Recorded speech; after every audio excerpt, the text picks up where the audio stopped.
Laurent Gbagbo sera-t-il bientôt de retour en Côte d'Ivoire? La chambre d'appel de la Cour pénale internationale doit se prononcer aujourd'hui sur la requête déposée par l'ancien président ivoirien.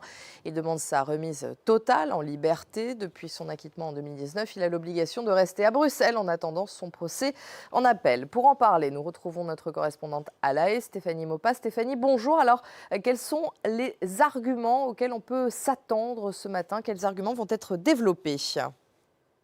Oui, effectivement, aujourd'hui, ce sera les audiences. La décision est attendue un petit peu plus tard.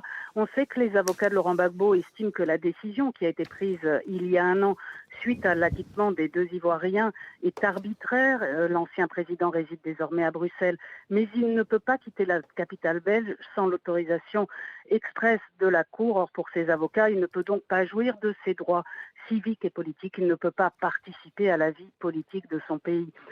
Ces restrictions avaient été imposées à la demande de la procureure Fatou Bensouda en attendant que soit tranché l'appel qu'elle a intenté contre les acquittements.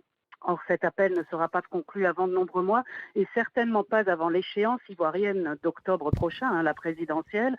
Laurent Gbagbo réclame donc le droit à une pleine liberté, mais les avocats de la Côte d'Ivoire qui seront présents ce matin dans la salle d'audience, ils s'y opposent. Ils estiment qu'une libération inconditionnelle est un retour de l'ancien chef d'État dans son pays pourrait entraîner des troubles à quelques mois de l'élection présidentielle. Ce sera donc la teneur des audiences qui doivent s'ouvrir ce matin devant la Cour.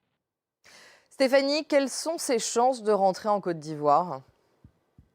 Alors, pour l'instant, on sait simplement que les juges s'interrogent sur la décision qu'ils ont prise il y a un an de restreindre la liberté des deux acquittés parce que depuis, dans son mémoire d'appel contre l'acquittement, la procureure leur demande de prononcer le non-lieu à la place de l'acquittement. Elle ne leur demande pas d'ordonner la reprise du procès ou de recommencer l'affaire à zéro. Pour l'instant, elle réserve sa future décision. Or, si les juges ont imposé des conditions à la libération des deux Ivoiriens, c'est pour éviter qu'ils fuient une éventuelle sentence que pour l'instant, la procureure ne réclame pas.